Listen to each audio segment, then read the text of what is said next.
ورحمۃ اللہ وبرکاتہ۔ الحمد للہ رب العالمین والصلاة والسلام علی سید الانبیاء والمرسلین وعلی آلہ واصحابہ اجمعین، اما بعد فاعوذ باللہ من الشیطان الرجیم، بسم اللہ الرحمن الرحیم۔ ان اللہ یأمر بالعدل والإحسان وإیتاء ذی القربى وینہی عن الفحشاء والمنکر والبغی یعظکم لعلکم تذکرون۔ قال النبی صلی اللہ تعالی علیہ وسلم: لا تحاسدوا ولا تباغضوا ولا تدابروا وكونوا عباد الله إخوانا، أو كما قال عليه الصلاة والسلام۔ صدق الله العظيم وصدق رسوله النبي الكريم، ونحن على ذلك لمن الشاهدين والشاكرين، والحمد لله رب العالمين۔ قابل قدر بزرگوں اور دوستوں، نوجوان ساتھیوں، عزیز بچوں، اللہ رب العالمین کا بے پناہ احسان، اس کا شکر، اس کا کرم، اس کی بڑی بڑی مہربانیاں اور فضل ہم سب پر ہوا کہ آج اس بابرکت وقت اور بابرکت گھڑی میں ایک بہت بڑی خوشی کے ساتھ ہم لوگ اس وقت یہاں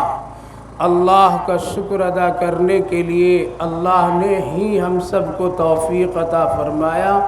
اور ہم سب یہاں جمع ہوئے ہیں۔ اللہ ہم سب کی سانے کو قبول فرمائے،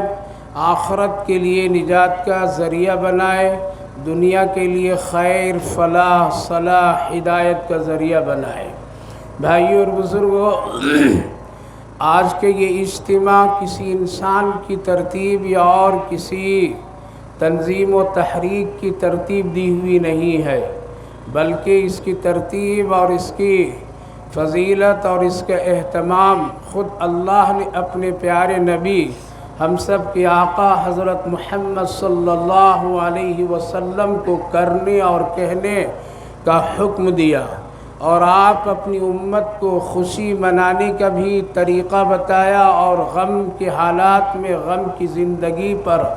اللہ کا شکر اور اللہ سے تعلق بنائے رکھنے کا بھی طریقہ بتایا۔ گویا کہ ہماری خوشی بھی اللہ اور اس کے رسول کے حکم کے مطابق، اور ہمارے غم اور تکلیف کی زندگی میں بھی اللہ اور اس کے رسول کے حکم کے مطابق گزارنے کا حکم ہے۔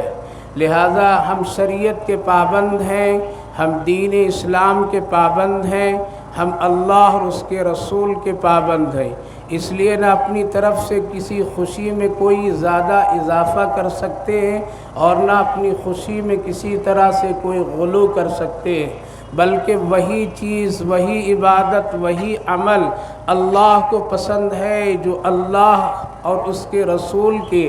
حکم کے مطابق کیا جائے۔ اور اگر اس میں اللہ اور اس کے رسول کے حکم کے مطابق اگر وہ عمل نہ ہو تو گویا کہ بندہ اپنی مرضی سے وہ کام کر رہا ہے جو اللہ کو اس کو پسند نہیں ہے۔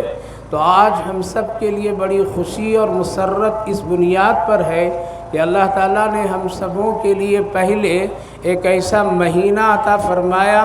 اور اس مہینے میں کچھ نیکی کے کام کرنے کا حکم دیا، تاکہ میرے بندے اندر اور باہر معاملات اور عبادات اور تمام زندگی کے پہلو کو اس قدر صاف اور ستھرا اور پاکیزگی حاصل کر لے، پھر وہ جب اکٹھے بھائی بھائی بن کر کے ایک ہی صف میں کھڑے ہوں گے تو پھر ہم اس کو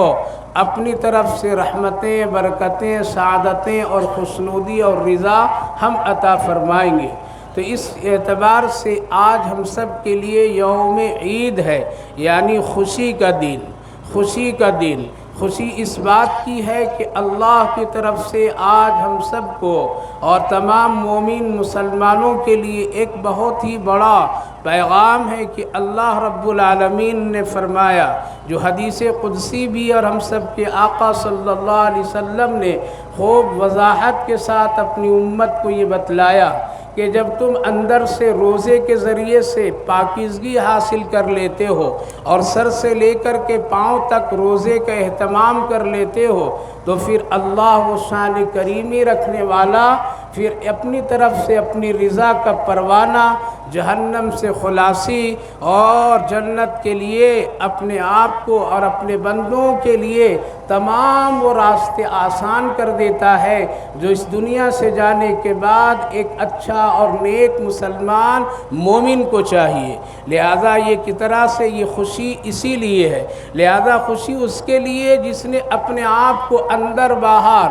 عبادت کے ذریعے سے، معاملات کے ذریعے سے اور تمام احکامات کی پابندی کر کے آج وہ انعام اللہ سے لینے کے لیے اس جگہ جمع ہوا ہے، تو انشاءاللہ یہ خوشی کا دن خوشی کا بنے گا اسی کے لیے۔ حضرت عمر رضی اللہ عنہ امیر المومنین تھے جن کی حکومت آدھی دنیا پر تھی، لہذا جب عید کی نماز پڑھانے کے لیے وہ تشریف لائے عیدگاہ، تو آپ زار و قطار رو رہے تھے اور آپ کی آنکھ سے آنسو کے قطرے ٹپک رہے تھے، داڑھی مبارک آپ کی تر بتر ہو رہی تھی۔ لوگوں نے پوچھا امیر المومنین آج تو یوم عید ہے، یعنی خوشی منانے کا دن ہے، خوشی بانٹنے کا دن ہے، ایک دوسرے کو مبارکباد دینے کا دن ہے، لیکن دیکھ رہا ہوں کہ آپ رو رہے ہیں اور آپ میں ایک عجیب سی بے چینی کی کیفیت بھی نظر آ رہی ہے۔ حضرت امیر المومنین عمر فاروق رضی اللہ عنہ کہنے لگے بالکل یوم عید تو ہے، لیکن اس کے لیے ہے جس نے اللہ کو راضی کر لیا، یوم عید تو اس کے لیے ہے جس کے نیک اعمال، روزے، قرآن کی تلاوت، صدقہ، خیرات اور تمام نیکیاں جو رمضان المبارک میں کیا وہ اللہ نے اگر قبول کر لیا تو اس کے لیے یوم عید ہے، اور اگر اللہ نے قبول نہیں کیا یا اس کو مردود قرار دے دیا تو پھر اس کے لیے یوم عید نہیں بلکہ یوم وعید ہے اس کے لیے۔ یوم وعید کے مطلب یہ ہے کہ اس کے لیے سزا جزا کا دن ہے، اس کے لیے ڈر اور خوف کا دن ہے، لہٰذا میں یوم عید نہیں منا رہا ہوں بلکہ اس بات کا بار بار میرے اندر ایک تڑپ ہے کہ پتہ نہیں کہیں اگر عمر کا روزہ، نماز اور دوسری نیکیاں اگر اللہ قبول نہ کرے تو پھر یہ عید نہیں میرے لیے بلکہ یہ یوم وعید ہے میرے لیے۔ وہ شخص، وہ امیر المومنین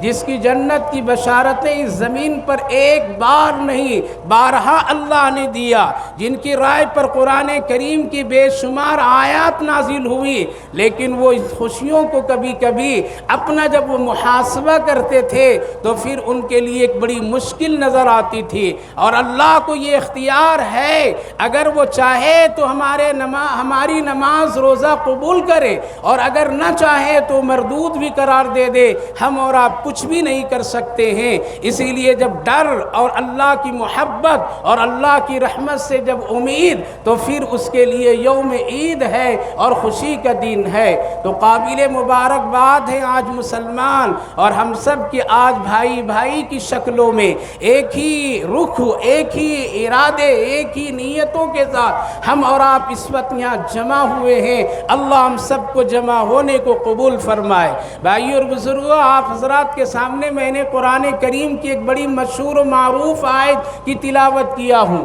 وہ آیت ہے جو پوری دنیا میں جمعہ کے دن خطبے کے وقت ہر ایک خطیب اس کو تلاوت کرتا ہے، کوئی اس تلاوت کے بغیر اپنا خطبہ مکمل نہیں کرتا ہے، اور یہ سلسلہ آج سے نہیں بلکہ ہم سب کے آقا نبی اکرم صلی اللہ علیہ وسلم کے زمانے سے لے کر کے آج تک ہر جمعہ میں خطبہ دینے والا خطیب، چاہے وہ بڑی مسجد میں خطبہ دے رہا ہو یا ایک جھوپڑی شدہ مسجد میں کیوں نہیں دے رہا ہو، چاہے وہ شہر کی مسجد ہو یا کہیں گاؤں بستی کی مسجد ہو، لیکن ہر ایک خطیب خطبہ کے وقت میں اس آیت کریمہ کو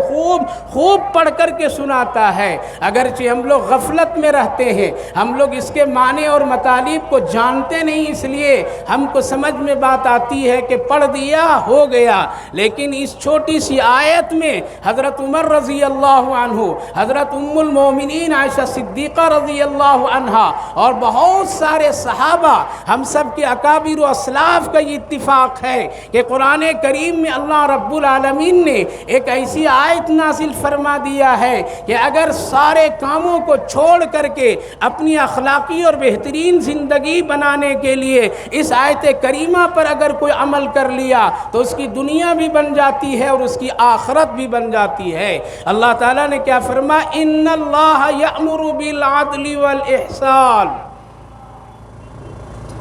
اللہ کا حکم ہے۔ اس بات سے پتہ چلا کہ کسی انسان کا حکم نہیں ہے۔ ان اللہ یأمر،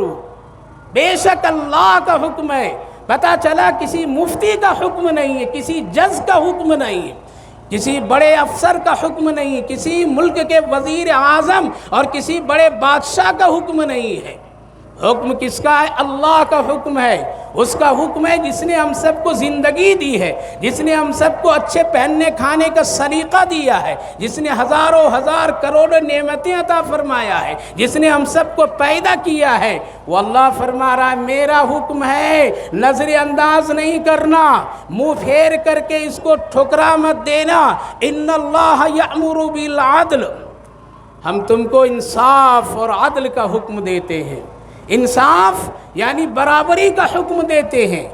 عدل کرنے کا حکم دیتے ہیں۔ کیا مطلب عدل کا؟ ہم اور آپ یہ سمجھتے ہیں کوئی جج عدالت میں کوئی فیصلہ کرے تو اس کو انصاف، ہم اور آپ سمجھتے ہیں کہ جھگڑا اگر کوئی کر رہا ہے ان دونوں میں ملا دینا، حق والے کو حق دے دینا، ناحق والے کو اس کا فیصلہ اس کے ناحق میں کر دینا، یہ انصاف۔ علماء مفسرین لکھتے ہیں عدل کا معنی سب سے پہلے اپنی ذات پر استعمال ہوتا ہے، یعنی اللہ نے تم کو جس حیثیت سے پیدا کیا ہے اپنے جسم، اپنے اعضاء، اپنے اندر باہر کا پورا خیال رکھنا، کوئی ایسی چیز ایسی حرکت نہیں کرنا۔ یہ جسم تمہارا پورا اللہ کی امانت ہے، اس لیے اس میں کوئی خلط ملط خیانت نہیں کرنا۔ جیسا کرنے کا حکم اللہ نے دیا ہے اسی طرح سے اس کا استعمال اگر کرو گے تو یہ عدل کے دائرے میں۔ کیا آنکھ اللہ نے دی ہے ڈھنگ سے دیکھنا، غلط مت دیکھنا، غلط دیکھو گے تو نا انصافی۔ اللہ نے ہاتھ دیا ہے کسی پر ظلم نہیں کرنا، اس سے سہارا کسی کو دینا، اگر ظلم کیا تو عدل کے خلاف۔ اللہ نے تجھے چلنے کی طاقت دی ہے، اچھے کاموں کے لیے چلو، برے کام میں مت جاؤ، یہ اللہ کا حکم ہے۔ یہ اگر ایسا کرو گے تو عدل کا خلاف ہے۔ اللہ نے دماغ تجھے دی ہے، یہ دماغ کسی کو گرانے، کسی کو پٹکنے، کسی کو ذلیل، کسی کو رسوا کرنے میں نہیں لگانا۔ اگر لگاؤ گے تو دماغ کے ساتھ تم نے انصاف کا معاملہ نہیں کیا بلکہ عدل کے خلاف معاملہ کیا، لہذا کل قیامت کے دن اللہ ایسے لوگوں سے سوال کرے گا۔ اسی لیے علماء کرام فرماتے ہیں ایسی چیزیں مت کھانا پینا جس سے تمہاری صحت بگڑ جائے، بیماریاں آ جائے۔ اگر ایسی چیزوں کو جان بوجھ کر کے کھانا پینا کرو گے تو پھر یہ عدل کے خلاف ہے۔ اللہ نے جو جسم دیا اس امانت میں خیانت کرنے والے تم کہلاؤ گے۔ اس لیے شراب، نشہ کی چیزیں، گٹکا، پان، کثرت سے بیڑی، سگریٹ کثرت سے استعمال کرنا اور اپنے جسم کو خراب کرنا، بیماریوں کو دعوت دینا اور پھر ہاسپٹل کا آپ زینت بن جانا، یہ ساری چیزیں جسم کے ساتھ عدل کے خلاف ہے، ان سے بچنا چاہیے۔ اللہ کے رسول نے بچنے کا حکم دیا۔ عدل کا دائرہ بہت وسیع ہے، اس لیے میرے بھائیوں بزرگوں ایسی چیزیں مت کھانا پینا کرو جس سے کل مصیبت کے گھڑی تیرے سامنے آ جائے اور پھر ہاتھ پھیلانا پڑے۔ ایسی چیزیں مت کیا کرو جو حرام ہے، شراب حرام ہے، جوا حرام ہے، اسی طریقے سے شراب نوشی، بدکاری، فحاشی، نشہ کرنا، نشے کی تشریح کرنا، یہ ساری چیزیں حرام کے دائرے میں ہے۔ اس سے تمہاری زندگی تباہ و برباد ہو جائے گی۔ آج نوجوانوں کا ایک بڑا طبقہ اس طرح کی چیزوں میں ملوث ہے جو کھلم کھلا شریعت کے خلاف عمل کرتے ہیں، جو کل قیامت کے دن ضرور اس کی صحت کے بارے میں سوال ہوگا۔ دوسرا حکم اللہ نے دیا 3 کرنے کا اور 3 نہ کرنے کا۔ دوسرا حکم والاحسان، تم ہمیشہ بھلائی کا کام کرنا، اپنوں کے ساتھ بھی، غیروں کے ساتھ بھی، ماں باپ کے ساتھ بھی، بیوی بچوں کے ساتھ بھی، بھائی بہنوں کے ساتھ بھی، رشتہ داروں کے ساتھ بھی، پڑوسیوں کے ساتھ بھی، جو جہاں ہو، جو بھی تیرے ساتھ آ جائے کچھ، اس کے ساتھ انصاف کا معاملہ کرنا، احسان کرنا، نیکی بڑھ کر کے کرنا، اس کو مایوس نہیں کرنا، کوشش کرنا نیکی کرنے کا۔ یہ اللہ کا حکم ہے، ہمارے نبی کا حکم ہے۔ آپ صلی اللہ علیہ وسلم کی خدمت میں ایک یتیم بچہ، نوجوان ابھی ہو رہا ہے لیکن ابھی پورا نوجوان نہیں ہے، کم سن نوجوان کہیے، اپنی ماں کو بار بار گھر میں دیکھا، پوچھا امی جان آپ باہر کیوں نہیں جاتے، گھر میں بڑی تکلیف ہے، روٹی کے لیے ہم لوگ پریشان ہو رہے ہیں، بیوہ عورت ہے، یتیم بچہ ہے، ماں اگر باہر جاتی تو کچھ کام کر کے کچھ روٹی کا انتظام ہو جاتا۔ ماں جواب دیتی ہے ابھی مسلمان نہیں ہے وہ گھر پورا کا ابھی اسلام سے دور ہے۔ ماں کہنے لگی بیٹا ضرور جانا چاہتی ہوں میں، اور روٹی کے لیے مزدوری کہیں کرنے کے لیے میرا ارادہ اور نیت ہے، لیکن مسئلہ ایسا ہے کہ میرے پاس کوئی سر ڈھانکنے کے لیے بڑی حیا کی کوئی چادر نہیں ہے میرے پاس۔ اگر وہ چادر مجھے مل جاتی اور ہوتی تو میں گھر سے باہر جا کر کے کہیں روزی روٹی کا انتظام کرتی۔ کل کے کافرہ عورت بھی اپنی حیا کا اتنا خیال رکھتی تھی کہ اگر بڑی چادر مل جاتی تو مزدوری کے لیے ہم جاتے۔ آج تو مسلمان گھرانے کی عورتیں، لڑکے لڑکیاں اپنی حیا کی چادر اتار دیتے ہیں اور پھر وہ دنیا کماتے ہیں۔ کل کے کافرہ میں بھی حیا، پردہ۔ بیٹے نے کہا کہ میں اپنے چچا جو مالدار ہیں ہمارے ان کے پاس جاتا ہوں اور ایک چادر کے انتظام کے لیے ان سے کچھ مدد مانگتا ہوں، احسان بتا رہا ہوں۔ گیا خوشی سے، لیکن چچا نے سختی سے انکار کیا، دھکے دے کر کے واپس کر دیا۔ روتا ہوا آ رہا ہے، راستے میں ایک شخص دیکھا، بیٹا ابھی جا رہا تھا تو خوشی خوشی جا رہا تھا، اب روتے ہوئے آ رہا ہے۔ کہا کہ ہاں مسئلہ ایسا ہے، اور پورا قصہ سنایا۔ اس آدمی نے کہا کہ دیکھو، اس آدمی نے کہا کہ تیرے یہ انتظام ایک ہی شخص مکہ میں اس وقت کر سکتا ہے، اور وہ ہے حتیم میں بیٹھا رہتا ہے جس کا نام محمد صلی اللہ علیہ وسلم ہے۔ اگر تم اپنا یہ مسئلہ، اپنی پریشانی لے کر کے چلے جاؤ گے تو ضرور وہ تمہاری پریشانی کا حل کر دیں گے۔ احسان بتا رہا ہوں، ہمارے نبی کی تعلیم، اسلام کا خوبی، اسلام کی تعلیم۔ ماں سے آ کر کے کہا کہ امی جان ایسا ایسا ہو گیا، چچا تو انکار کر دیا، لیکن ایک شخص نے محمد صلی اللہ علیہ وسلم کی پتہ بتایا ہے، اگر آپ کہیں تو میں جا کر کے ان سے مدد لے لوں۔ ماں ڈر گئی، کہنے لگی بیٹا وہ تو مدد ضرور کر دیں گے، ان کے اخلاق ایسے ہیں، لیکن ہمیں خطرہ ہے کہیں تیرے باپ دادا کا دین وہ نہیں لے لیں، اس لیے میں ڈرتی ہوں کہ کہیں تم اس کے پاس جاؤ اور کہیں تجھے کلمہ پڑھا کر کے واپس نہ بھیج دیں۔ کہا کہ میں اپنے مذہب اور اپنے باپ دادا کے دین کا پختہ ہوں، ہرگز نے ان کے چکر میں آئیں گے، اور ان سے میں صاف صاف کہوں گا کہ آپ دین کے بارے میں کچھ بات نہیں کیجئے، مدد کرنا ہے کر دیجئے۔ الغرض مختصر، نبی کی خدمت میں وہ پہنچا، اللہ کے رسول سے پہلی بات یہی کہا میں ایک ضرورت مند ہوں، میں ایک بیوہ کا بیٹا ہوں، ایک یتیم ہوں، آپ کے پاس میں ایک مدد کے لیے آیا ہوں، لیکن پہلی شرط یہ ہے آپ ہم سے دین کی کوئی بات مت کیجیے گا۔ اللہ کے رسول صلی اللہ علیہ وسلم فرمایا بیٹا میں بالکل نہیں کروں گا، تم اپنی ضرورت بتاؤ، اگر مجھ سے ہو سکے گا تیری ضرورت ضرور پوری کر دوں گا۔ احسان بڑھ کر کے نیکی کرو، آخرت میں ملے گی جنت۔ بڑھ کر کے ماں باپ کی خدمت کرو، اللہ راضی ہوگا۔ بڑھ کر کے کسی مزدور اور کسی غریب، کسی ضرورت مند کی مدد کرو۔ ڈھونڈیے، جنت تو یہاں غریبوں کے پاس ہے، جنت تو مجبوروں کے پاس ہے، جنت تو ماں کے قدموں میں ہے، جنت تو باپ کے پاس میں ہے۔ ناراض مت کرو، یہاں ہے جنت، صرف کعبہ کی چکر لگانے میں جنت نہیں ہے۔ اللہ کے رسول صلی اللہ علیہ وسلم نے پوری بات سنے، آپ کے پاس بھی کوئی چادر ایسی ضرورت سے زیادہ نہیں تھی، آپ حتیم میں تھے، آپ اپنی چادر جو اوڑھ رکھے تھے وہی چادر کیا کی ہے، اس یتیم کو دے دی، کہا بیٹا لے جاؤ اور جا کر کے اپنی ماں کو دے دو۔ یہ خوشی خوشی لیا، چلا اور نبی کی چادر لے کر کے ماں کی خدمت میں پہنچا۔ ماں کا دل ہول ہول ہے، پتہ نہیں میرا بیٹا اپنے مذہب پر قائم رہ کر کے آئے گا یا کلمہ پڑھ کر کے آئے گا۔ پہلا سوال چادر کے بارے میں نہیں کرتی ہے، پہلا سوال یہ نہیں پوچھتی محمد نے مدد کی یا نہیں کی، پہلا سوال ماں یہ کرتی بیٹا دین بچا تیرا یا نہیں بچا۔ بیٹا مسکرا کر کے کہا کہ امی پورے مکے میں اس جیسا بااخلاق آدمی اور مشفق آدمی میں نے کبھی بھی نہیں دیکھا ہے۔ انہوں نے دین کے بارے میں کچھ نہیں پوچھا، میرے مذہب کے بارے میں کچھ نہیں پوچھا۔ سب کچھ سن کر کے ان کے پاس بھی شاید چادر نہیں تھی، لیکن انہوں نے آپ کو اپنی چادر دے دی ہے اور یہ میں لے کر کے آیا ہوں، لو میری ماں یہ محمد الرسول اللہ کی چادر ہے۔ ماں کہنے لگی بیٹا جس کے اخلاق اتنا عمدہ ہے، جو احسان کا معاملہ اتنا کرتا ہو،